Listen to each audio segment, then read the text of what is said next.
Hello అండి, అందరికీ నమస్కారం. అందరూ బాగున్నారు కదా? సో ఈరోజు వీడియో స్టార్ట్ చేసే ముందు మీ అందరికీ ఉగాది శుభాకాంక్షలు అండి. సో ఈ సంవత్సరం మీరు చెప్తుంటారు కదా, సుఖ శాంతులతో పిల్ల పాపలతో ఇట్లాంటి సంస్కృతం మనకు వద్దండి. కానీ what I wish you is మీరు అనుకున్నవన్నీ కార్యక్రమాలు, మంచి జాబ్ కానీ లేకపోతే మంచి కారు కొనాలనుకున్నా, మంచి ఇల్లు కొనాలనుకున్నా, సో ఇలాంటివన్నీ చక్కగా నెరవేరాలని సో నేను భగవంతుని ప్రార్థిస్తూ I wish you a very happy Ugadi.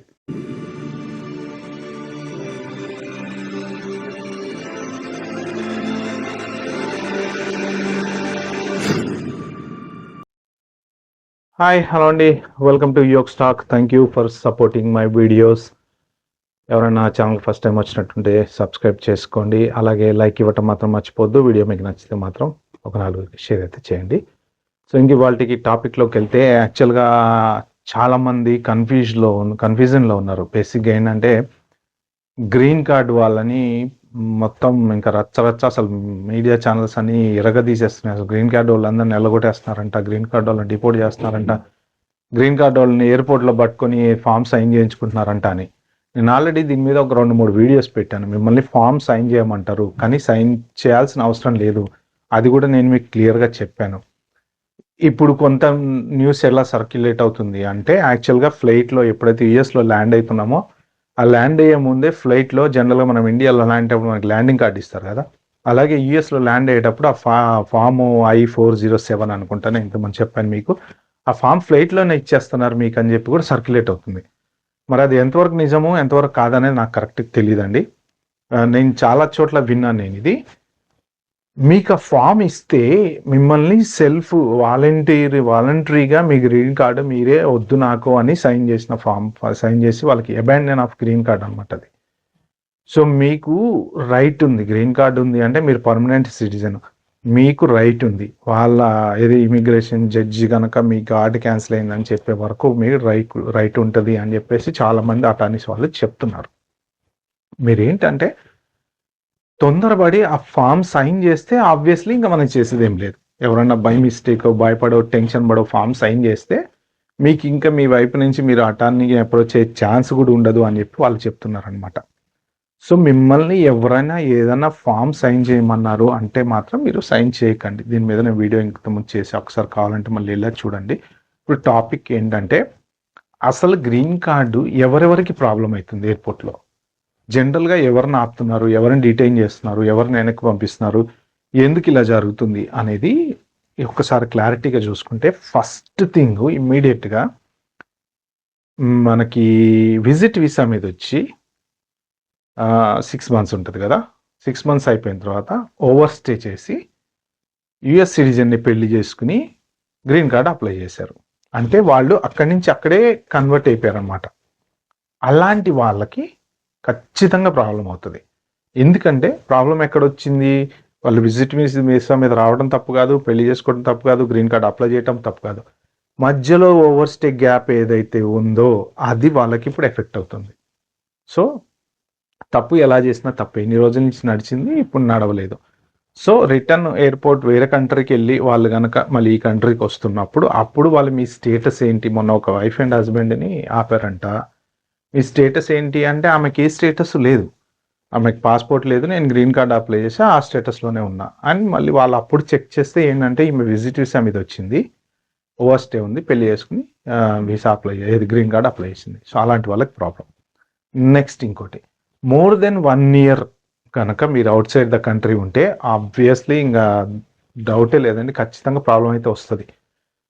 So కాబట్టి ఎవరైనా సరే మోర్ దెన్ 1 year కనుక మీరు బయట ఉంటే మీరు ఆలోచించుకోండి. వెనక్కి వచ్చేటప్పుడు మాత్రం ప్రాపర్గా క్లియర్గా ఏదో ఒక రీజన్ చూపించి రీఎంట్రీ ఫామ్ ఫిల్అప్ చేసుకుని కంట్రీలోకి రావాలి.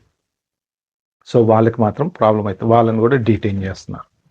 సో నెక్స్ట్ ఇంకెవరిని డీటైన్ చేస్తున్నారు అంటే, ఇప్పుడు యుఎస్ వచ్చి మీరు యుఎస్లో ఏదన్నా డియూఐ ఉందో లేకపోతే ఇంకేదన్నా రిలేటెడ్ మీరు క్రిమినల్ రిలేటెడ్ ఏమన్నా ఉండి గ్రీన్ కార్డ్ మీరు అప్లై చేసి మీరు మళ్ళీ వెళ్ళి హాలిడేకి రిటర్న్ వస్తున్న టైంలో వాళ్ళ డీటెయిల్స్ ఏమన్నా దొరికితే వాళ్ళని డీటైన్ చేస్తున్నారు.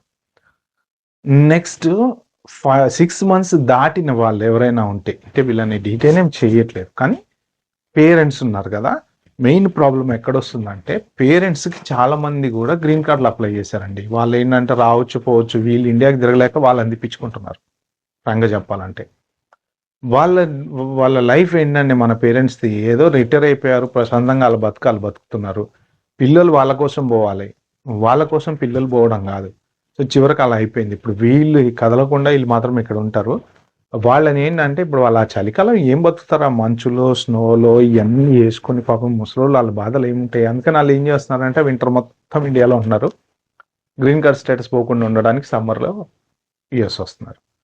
సో ఇలాంటి వాళ్ళకు కూడా కొంత ఇబ్బంది కలిగే ఛాన్స్ అయితే ఉంటుంది. ఎందుకంటే వాళ్ళు చెప్పేది ఏంటంటే గ్రీన్ కార్డు బేసిక్గా మీరు ఏదో up and down visa shuttlecock లాగా వాడుకోవటానికి కాదండి. గ్రీన్ కార్డ్ ఇచ్చేది ఎందుకు అంటే మీరు ఈ కంట్రీలో ఉండి లాఫుల్గా ఉండి ఇక్కడ జాబ్ చేసుకుంటా, ఇక్కడ ట్యాక్సులు కట్టుకుంటా, మీకు ఇదే మెయిన్ హోమ్ అనమాట, home land, main home land.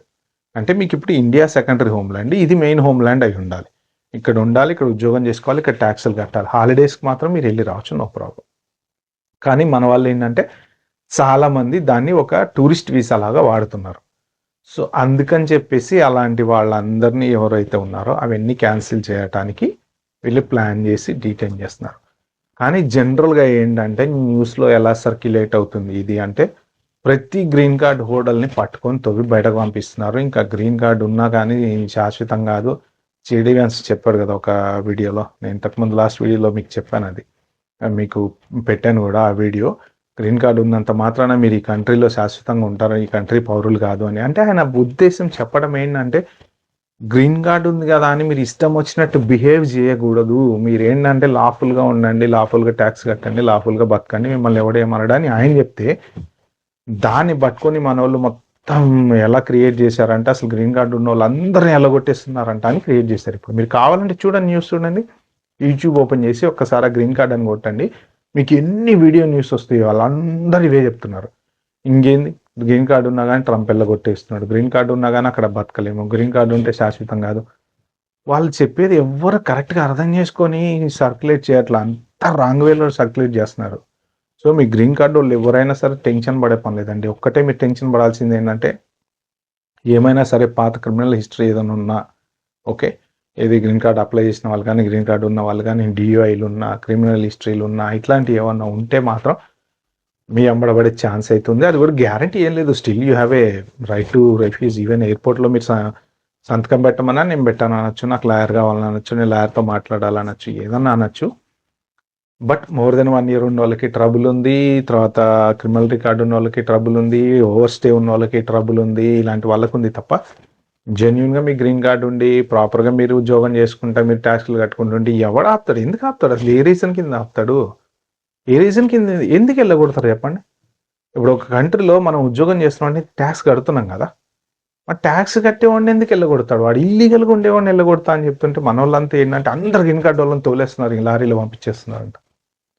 Okay, అంత సీనియర్ లేదండి, లారీలో అందరినీ ఎక్కించి పంపించట్లేదు. బ్యాడ్ ఏదైనా సరే సోషల్ మీడియాలో కానీ బ్యాడ్ పోస్టింగ్లు పెట్టిన వాళ్ళని ఇలాంటివి నేను ఇంతకుముందు చెప్పినాను, అలాంటి వాళ్ళు ఎవరైనా ఉంటే మాత్రం కొంచెం జాగ్రత్తగా ఉండండి. మీరు ఇండియా వెళ్ళి మళ్ళీ రిటర్న్ వచ్చేటప్పుడు మాత్రం just be careful. Okay friends, ఈ వీడియో కనుక మీకు నచ్చినట్టయితే ప్లీజ్ అండి like, share, subscribe my channel. Thank you.